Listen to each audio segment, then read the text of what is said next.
전 세계를 정복했던 알렉산더 대왕이 어렸을 때부터 교육받은 스승이 있습니다. 그분은 철학자 아리스토텔레스입니다.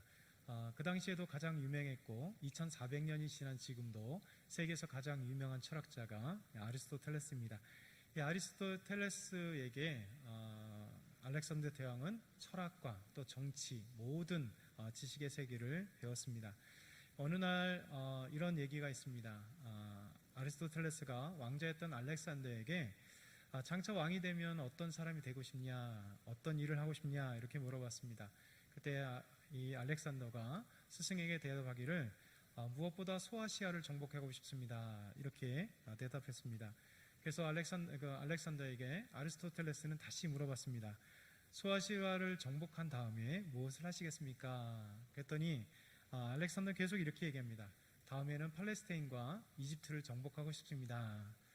그 뒤에는 무엇을 하고 싶습니까? 그랬더니 그 다음에는 페르시아하고 인도를 정복하고 싶습니다. 이렇게 대답을 했습니다. 거침없이 그 미래를 이야기하는 알렉산더에게 아리스토텔레스가 다시 이렇게 물었습니다. 그러면 페르시아하고 인도를 정복한 다음엔 그 뒤에 무엇을 하시겠습니까? 이렇게 대답했습니다. 그렇게 물어봤더니 알렉산더가 이런 대답을 했습니다. 아마 그때쯤이면 저도 죽겠죠. 이렇게 대답했다는 이야기가 있습니다. 실제 세계를 제패했던 알렉산더 그 대왕의 대답의 마지막은 죽음이었습니다.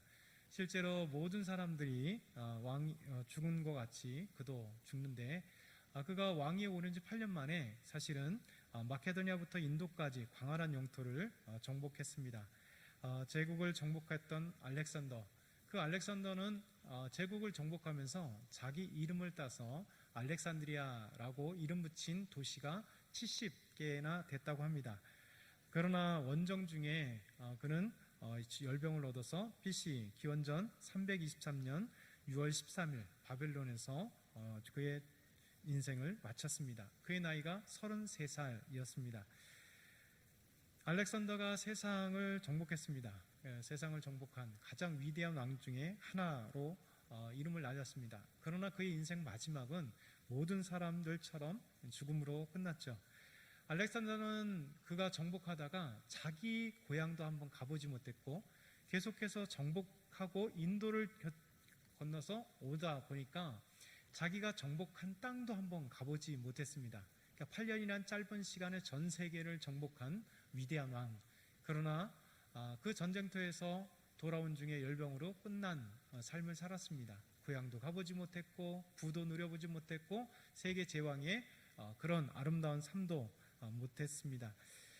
그도 결국 그 모든 것들 제국을 가져보지도 못했고 그냥 죽음으로 끝난 것입니다. 만약에 우리가 알렉산더처럼 죽음으로 인생이 끝난다면 아마 사람들은 세상에 집착해서 사는 삶이 가장 아름다운 삶이라 그렇게 생각할 것입니다. 그러나 우리 그리스도인들에게서는 사실 죽음 이후가 더 중요하잖아요. 우리에게서는 죽음으로 끝난 인생은 무의미합니다. 우리 그리스도인들에게는 죽음 이후에 결국 하나님의 나라, 천국이 있다는 것입니다. 그렇기 때문에 그리스도인들은 다른 삶을 살죠. 비록 우리가 알렉산더처럼 세계를 갖지 못한다 할지라도 우리는 죽음으로 끝나지 않고 영원한 삶이 우리를 기다리고 하나님과 함께하는 삶이 기다리고 있습니다. 하나님 나라에서 하나님과 영원히 사는 삶이 기다리기 때문에 비록 이 세상에 가난할지 모르나 이 세상에 뛰어나지 못할 이름이 있을지 모르나 우리는 행복한 사람입니다. 오늘 사도 바울이 영원한 생명을 전한 그러기에 행복했던 사람 바울입니다. 바울은 오늘 중요한 몇 가지 말씀을 우리에게 전해주고 있습니다. 첫 번째는 바울은 데살로니가에 간 것이 헛되지 않다 이렇게 고백하고 있습니다. 2장 1절에 보면 이런 말씀을 하세요. 형제들아 우리가 너희 가운데 들어간 것이 헛되지 않은 줄을 너희가 친히 아나니. 형제들아 내가 너희 가운데 들어간 것이 헛되지 않은 줄을 친히 안다 이렇게 말씀하고 있습니다. 바울은 데살로니가 성도들에게 편지를 하면서 과거를 회상하고 있습니다. 그리고 현재까지도 바울을 헐뜯고 모함하고 있는 사람들에 대해서 말하고 있는 것입니다. 데살로니가의 복음을 증거한 것은 사도행전 17장에 나옵니다. 이 사도행전 17장에 사도 바울은 데살로니가에 들어가서 예수 그리스도를 증거했습니다. 예수 그리스도를 증거하니까 경건한 헬라인의 큰 무리와 적지 않은 귀부인들이 그 말을 권함을 받고 예수 그리스도를 믿었습니다. 이 예수 그리스도를 믿는 그것을 보면서 데살로니가에 살고 있었던 유대인들이 시기가 났습니다. 왜냐하면 데살로니가 살고 있었던 유대인들은 예수님을 하나님께서 이 땅에 보내실 구원자, 메시아, 곧 그리스도로 믿지 않았기 때문에 그렇습니다.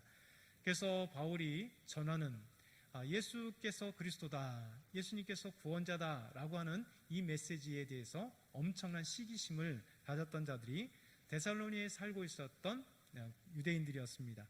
그래서 이 데살로니가 살고 있었던 유대인들, 그들은 사도 바울이 전하는 복음에 대해서 시기가 나고 그 복음으로 인해서 구원받는 사람들이 많은 것에 대해서 엄청난 시기를 갖고 불량배들을 이제 모아들였습니다. 그래서 불량배들을 데리고 데살로니가 시를 아주 소동을 일으켰습니다. 그래서 바울 일행을 맞아들였던 야손, 그 집에 침입해서 살펴보았지만 사도 바울은 잊지 않았습니다. 그래서 이 사람들은 바울을 일행을 찾지 못하고 나서 읍장 앞에서 소리를 지르면서 이렇게 얘기합니다. 그것이 사도행전 17장 5절에서 6절입니다. 천하를 어지럽게 하던 이 사람들이 여기도 이름에 야손이 그들을 맞아 들였도다. 이 사람들이 다 가이사의 명을 거역하여 말하되 다른 임금 곧 예수라 하는 이가 있다 하더이다. 그러니까 가이사, 그것이 로마 황제 말고도 왕이 있다, 이렇게 얘기하면서 그 왕이 예수다 이렇게 얘기하는 사람들이 여기 있다 하면서 모함하기 시작을 하는 거죠. 사실 예수님께서 이 세상의 참된 왕이시죠. 하나님을 보내신 참된 왕, 우리의 참된 왕, 하나님의 나라의 진정한 왕이 예수 그리스도. 그러나 세상을 지배하는 그런 인간적인 왕이 아님에도 불구하고 이 데살로니가에 살고 있었던 유대인들은 이제 바울을, 또 그와 함께 있었던 복음을 그렇게 시기하면서 모함을 낸 것입니다. 사도 바울은 이들이 소란을 피우고 소동을 일으켰을 때 조용히 데살로니가를 빠져나갔습니다. 그리고 가까운 베레아에서 하나님의 말씀, 복음을 증거했죠. 또 데살로니가의 유대인들도 베레아에서 이제 사도 바울을 찾아서 또 소동을 일으킵니다. 사도행전 17장 13절에 보면 이런 말씀이 있습니다. 데살로니가에 있는 유대인들은 바울이 하나님의 말씀을 베레아에서도 전하는 줄 알고 거기 가서 무리를 움직여 소동하게 하거늘. 그러니까 데살로니가에 살고 있었던 유대인들이 데살로니가 안에서만 소동을 일으킨 것이 아니라 가까운 베레아에서 사도 바울이 몰래 데살로니가를 빠져나가서 복음을 전한다, 하나님 말씀을 전한다 하니까 거기까지 쫓아가고 소동을 일으킵니다. 그래서 믿음의 형제들이 바울을 먼저 몰래 뒤로 빼서 바다를 건너서 아테네로 보내게 됩니다. 그러니까 데살로니가 유대인들은 이후에도 계속해서 데살로니가 안에서 사도 바울을 비난하고 모함했습니다. 그래서 이 말씀을, 데살로니가 전서 말씀을 보내면서 자기에 대한 변증을 하고 있는 것이 오늘 말씀 그 이유입니다. 바울은 데살로니가 교회 성도들에게 이렇게 얘기합니다. 형제들아, 우리가 너희에게 들어간 것은 헛되지 않은 줄을 너희가 압니다. 이렇게 얘기합니다. 바울은 데살로니가에서 오래 머물면서 복음을 전하지는 않았습니다. 바울은 데살로니가에서 짧게 전하면서 복음을 증거했습니다. 그러나 그것이 헛되지 않다. 왜냐하면 내가 너희에게 잠깐 있었을지라도 내가 생명의 복음을 너희에게 전했고 너희가 이 복음으로 인하여 구원받고 하나님을 믿었기 때문에, 생명을 얻었기 때문에 내가 너희에게 들어간 것이 헛되지 않다라고 말씀하고 있는 거죠. 사실 사도 바울의 이 선교 여행은 그 오래 머물렀느냐 짧게 머물렀느냐가 중요하지 않습니다. 이 사도 바울이 그 여행 가운데 그곳에 들어가서 복음을 전했을 때 복음의 힘의 역사가 얼마나 대단하느냐, 하나님께서 복음을 통해서 구원하는 자가 얼마나 나타나느냐, 복음의 역사들이 얼마나 크게 역사했느냐, 그것이 중요한 것이죠. 그래서 사도 바울은 사실 가는 곳마다 오래 있었던 그 지역들이 많지는 않습니다. 그럼에도 불구하고 짧은 시간 동안 주의 복음을 증거했을 때 하나님은 그 속에서 믿는 자들이 나타나게 만들고 예수 그리스도를 믿음으로 말미암아 때로는 귀신들이 쫓겨나가고 병든 자들이 치유받기도 하고, 그리고 우상을 버리고 하나님께 돌아오는 믿음의 사람들이 곳곳에서 늘어났다는 것, 그리고 교회가 세워진 것, 그것으로 사도 바울의 그 복음 사역에는 능력이 있다, 이런 것입니다. 그러면서 가는 곳마다 예수님을 나의 주님으로 고백하고 그곳의 사람들이 가정교회들을 세워서 아름다운 교회를 세워갔다는 것이죠. 그래서 데살로니가 교회 성도들에게 복음을 전하는 바울, 비록 시간은 짧았고 그들과 함께 있었던 시간은 짧았지만 데살로니가 교회 성도들 너희에게 간 것이 헛되지 않았다, 이렇게 말씀하고 있는 것입니다. 정말 예수 그리스도를 믿게 된 데살로니가 교회 그리고 성도들, 그것 때문에 사도 바울은 감사하고 너희가 알고 있지 않느냐, 내가 너희에게 들은 것이 헛되지 않은 걸 너희들이 알고 있지 않느냐. 그런데도 불구하고 이 데살로니가 유대인들은 아직까지 나에 대해서 모함하고 헐뜯고 있다, 그러나 너희들은 알고 있다, 이렇게 얘기를 하고 있는 것입니다.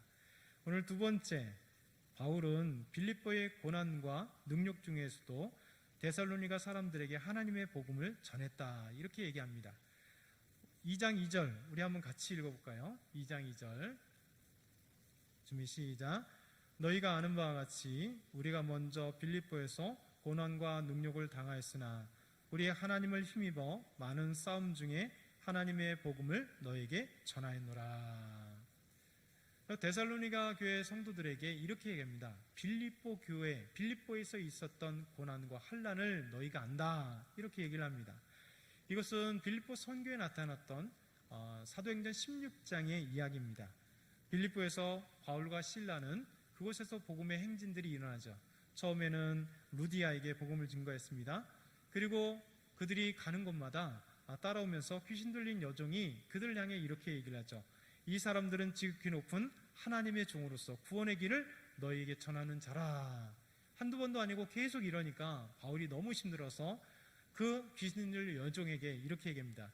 예수 그리스도의 이름으로 내가 네게 명하노니 그에게 나오라. 그럼 귀신이 떠나가고 그 여인은 온전해졌습니다. 문제는 귀신 들린 여종으로 인해서 점을 치고 그 점으로 말미암아 수익을 얻었던 귀신 들린 여종의 주인들이 문제였습니다. 귀신이 떠나가니까 더 이상 소득이 없다 보니까 이들은 바울과 그 일행을 이제 잡아 죽이려고 그렇게 모함을 쓰고 있는 것입니다. 그게 사도행전 16장 21절에서 25절의 말씀입니다. 로마 사람이 우리가 받지도 못하고 행하지도 못할 풍속을 전한다 하거늘 우리가 일제히 일어나 고발하니 상관들이 옷을 찢어 벗기고 매로 칠하여 많이 친 후에 옥에 가두고 관수에게 명하여 든든히 지키라 하니 그가 이러한 명령을 받아 그들을 깊은 옥에 가두고 그 발을 착고에 든든히 채웠더니 한밤중에 바울과 실라가 기도하고 하나님을 찬송하며 죄수들이 듣더라. 장터 관리들의 그 상관들이 바울과 실라에게 옷을 찢으면서 이들을 매로 치라, 이렇게 얘기를 했습니다. 그래서 사도 바울과 실라는 이 빌립보에서 옷이 찢겨지고 그들은 매질을 당하게 되었습니다. 그리고 감옥에 갇히게 되었죠. 감옥에서 착고에 든든히 찢겨서 고통을 당하는 시간을 갖게 되었습니다. 고난의 시간이 되었습니다. 그러나 사실 이 빌립보에 고난이 없었다면 아마도 데살로니가에서 복음을 증거하는 일이 없었을지 모릅니다. 바울과 실라는 이 빌립보에서 놀라운 복음의 능력들이, 역사를 보게 되죠. 왜냐하면 아까도 얘기했지만 빌립보에서 하나님께서 이 루디아의 마음을 열어서 바울이 전한 복음을 듣게 하고 루디아가 예수 믿고 그의 가족이 예수 믿어 그 가정에서 빌립보 교회가 생겨나고 그리고 귀신 들렸던 여종이 귀신이 쫓겨나는 놀라운 역사가 일어나고 그리고 이것 때문에 감옥에 갇히게 되는데 착고에 채워져 감옥에 갇힌 그들에게 그들이 한밤중에 바울과 실라가 찬양하니 옥토가 흔들리고 문이 열리는 놀라운 역사가 일어났고 착고가 풀렸죠. 그러니까 그곳에 있었던 간수가 깜짝 놀라서 죄수가 사라진 줄 알고 보다가 있어서 결국 어떻게 하여 선생들아 어떻게 하여 구원을 얻으리까? 주 예수 그리스도를 믿어 너와 내 가정이 구원을 얻으리라. 사도 바울이 그렇게 말씀하고 난 뒤에 그 간수장과 온 가족들이 세를 받고 예수 그리스도를 믿는 놀라운 역사가 일어나게 된 것이죠. 사도 바울은 가는 곳마다 이렇게 하나님의 놀라운 역사와 기적들을 체험합니다. 복음은 증거되는데 그 복음이 그냥 증거되는 것이 아니라 복음을 인하여 하나님이 역사하시죠. 복음을 전할 때 이렇게 바울과 실라는 하나님의 역사들을 체험합니다. 복음은 아마도 이렇게 비유할 수 있을 것 같아요. 마치 산불과 같다. 그렇죠? 산불이 거대하게 일어날 때는 메마른 나무들, 봄이나 가을쯤 비가 잘 내리지 않은, 아니면 한겨울에 이렇게 메말랐을 때 산불이 나게 되면 온 산을 아주 휘몰아치게 태워버립니다. 엄청난 불길이 그 산을 다 태워버리는 거죠. 신기하게도 복음은요, 우리 영혼이 메말랐을 때, 메마른 영혼, 정말 하나님이 필요하여 메마른 영혼 가운데 복음이 전해지면 산불처럼 그냥 그 안에 메마른 영혼들이, 구원받아야 할 영혼들이, 헐벗은 영혼들이, 고통당하는 영혼들이 그 복음을 인하여 예수 그리스도를 믿게 되고 성령이 충만하게 되고 그 도시가, 그 지역이 놀랍게 하나님의 부흥이 일어나는 모습을 보게 됩니다. 하나님은 이렇게 정말 구원받기로 작정된 자, 그리고 구원이 필요한 영혼들에게 주의 복음이 증거되고 그 주의 복음으로 말미암아 생명이 살려지는 놀라운 기적의 역사들을 일으키십니다. 성령의 불길이 죽은 영혼들을 삼키는 예수 그리스도가 전해지는 놀라운 역사를 사도 바울은 체험하게 됩니다. 그러나 복음이 전해지는 곳마다 쉽지 않은 일들이 있었죠. 사도 바울은 데살로니가 사람들에게 복음을 전한 사실에 대해서 우리 하나님을 힘입어 많은 싸움 중에 하나님의 복음을 너에게 전하였노라, 이렇게 얘기합니다. 분명히 빌립보에서 전한 사실을 너희가 알다. 그곳에서 엄청난 고난들이 있었다. 하나님을 힘입었다. 무슨 얘기일까요? 하나님을 힘입는 것, 곧 하나님의 은혜를 받아서, 하나님의 인도하심을 받아서 가는 곳마다 복음이 전해졌다. 사도 바울은 이렇게 얘기합니다. 그런데 많은 싸움이 있다, 이렇게 말씀하고 있습니다. 사울이 가는 곳마다 수많은 싸움들이 일어났습니다. 고통의 시간들이 있었죠. 바울을 죽이려는 하는 사람들이 있었습니다. 바울을 비방하는 사람들이 곳곳에 있었습니다. 그리고 이 사도 바울의 복음을 정말 변케 하려는 거짓자들이 곳곳에서 나타나게 되었습니다. 우리는 복음을 증거되는 것이 그냥 형통할 때 증거되지 않음을 우리는 알 수 있습니다. 복음이 전하는 것에 하나님의 놀라운 역사가 일어났고 구원의 기적들이 일어나지만 동시에 복음이 전해지는 것은 엄청난 싸움들이 일어나는, 영적인 싸움 때문에 복음을 전한 자들이 핍박을 당하는 사실을 알 수 있겠다는 거죠. 사도 바울은 이것을 우리에게 말씀해 주고 있는 것입니다. 복음이 증거되는 것은 하나님의 인도하심이고 하나님의 은혜지만 엄청난 싸움들이 그곳에 있었다. 그리고 고난과 환난이 있었다. 이것이 빌립보에서 우리가 경험한 것이다 라고 데살로니가 성도들에게 말하고 있는 것입니다. 세 번째, 바울은 이 데살로니가 성도들에게 세 가지 권면을 해요. 권면을 합니다. 그것이 뭐냐면, 첫째, 바울의 복음 사역은 간사함, 부정, 속임수가 아니다 라고 말하고 있습니다. 데살로니가전서 2장 3절에 보면 이렇게 말씀하고 있습니다. 2장 3절 우리 한번 같이 읽어볼까요? 2장 3절. 자, 같이 시작. 우리의 권면은 간사함이나 부정에서 난 것이 아니요 속임수로 하는 것도 아니라. 여기까지. 하나님의 속성은 사실 진실함, 참됨, 거짓이 없는 거죠. 그래서 하나님께서 항상 우리에게 진실함을 보여주세요. 거짓이 없습니다. 하나님의 나라 일들은 거짓이 없죠. 그러나 항상 보면 하나님은 진실하나 거짓자들이 반드시 일어납니다. 이 거짓자들은요, 끊임없이 가짜, 진짜를 흉내내며 가짜들로 나타나죠. 그래서 가짜들은 우리에게 해악을 끼치고 있습니다. 성경이 가짜들, 하나님은 진실하나 하나님의 사역을 하는 것처럼, 하나님의 양을 먹이는 것처럼 나오지만 가짜들이, 해악을 끼치는 자들에 대해서 하나님이 이렇게 말씀하고 있습니다. 예레미야 14장 14절을 보게 되면 거짓 선지자들, 선지자인 것처럼 흉내내지만 거짓 흉내내는 자들. 그래서 예레미야 14장 14절을 이렇게 말씀합니다. 여호와께서 내게 이르시되 선지자들이 내 이름으로 거짓 예언을 하는도다. 거짓 예언을 하는도다. 나는 그들을 보내지 아니하였고 그들에게 명령하거나 이르지 아니하였거늘 그들이 거짓 계시와 점술과 헛된 것과 자기의 마음의 거짓으로 너에게 예언하는도다. 여러분, 하나님이 보내지 않은 거짓 선지자들, 이 선지자들은 진짜 행세를 하는데 거짓이에요. 왜 그럴까요? 거짓 예언을 합니다.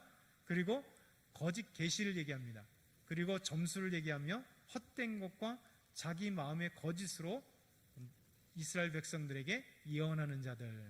그러니까 하나님은 진짜인데 하나님을 이름을 빙자해서 하나님의 사역을 빙자해서 거짓자들이 역사 속에, 성경의 역사 속에 믿음의 사람들을 유혹한다는 것이죠.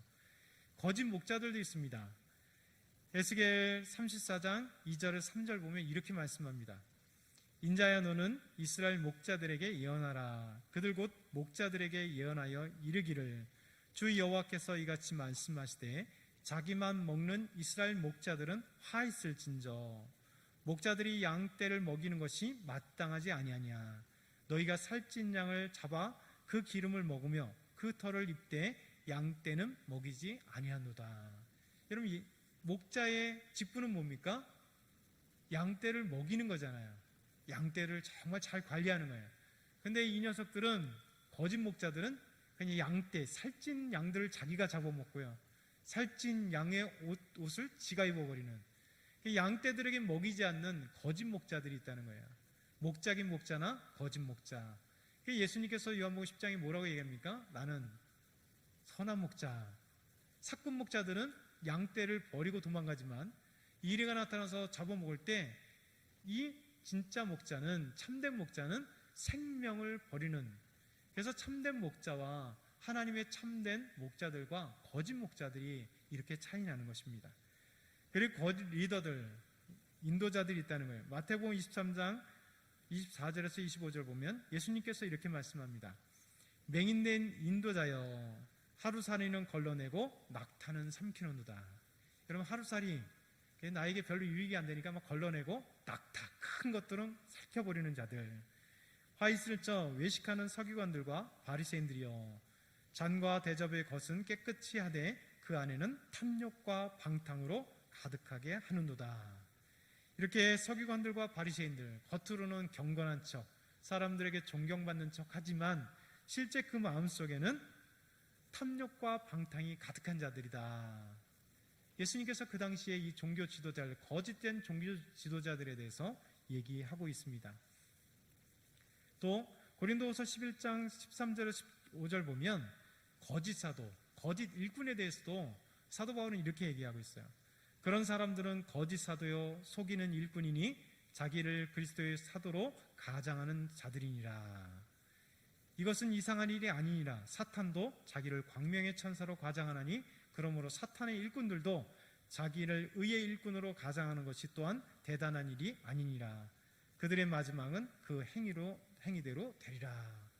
여러분, 거짓 사도, 일꾼들은요 그리스도의 일꾼으로, 그리스도의 사도로 가장하지만 광명의 천사처럼 가장하는 사탄처럼 그의 결국은 예수님께서 말씀하시잖아요. 그 열매로 알리라. 거짓 목자, 거짓 선지자, 거짓 사도 일꾼들은요 그 열매가 거짓으로 나타나는 거죠. 그래서 우리에게 거짓으로 나타나는 겁니다.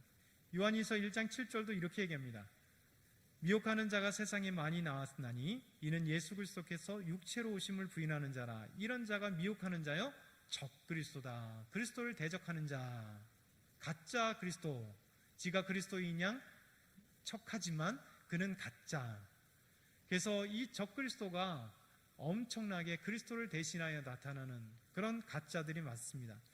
이렇게 성경의 역사에서는요 가짜로 위장한 정치인들, 선지자들, 거짓 목자, 거짓 사역자들이 가득했습니다. 하나님은 진리시고 거짓이 아닌데 그 하나님을 빙자한 거짓 목자들이 우리를 유혹하고 이스라엘 역사 속의 유대인들, 이스라엘 백성들을 유혹하고 있다는 것입니다. 여러분, 이 거짓자들은 지금도 우리를 유혹하고 우리를 그렇게 현혹시킵니다. 여러분, 가짜들은 자기 이익에만 혈안된 자들입니다. 지금도 많은 가짜 목자들이 어떻게 합니까? 교인들의 피를 빨아먹는, 양들의 피를 빨아먹는 자들이 얼마나 많은지 모릅니다. 양들을 잡아먹고 뇌물을 좋아하고 그리고 남들에게 해악을 끼치면서 자기는 이익을 취하는 자들이 가짜들이죠. 사도 바울은 복음을 전할 때 거짓과 속임수와 부정으로 하지 않았다 이렇게 얘기합니다.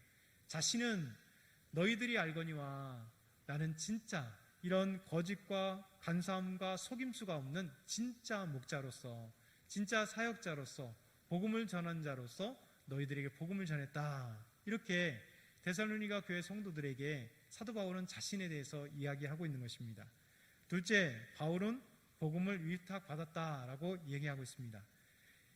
데살로니가 2장 4절 상반절을 보면 오직 하나님께 옳게 여기심을 입어 복음을 위탁받았으니 이렇게 말씀하고 있습니다.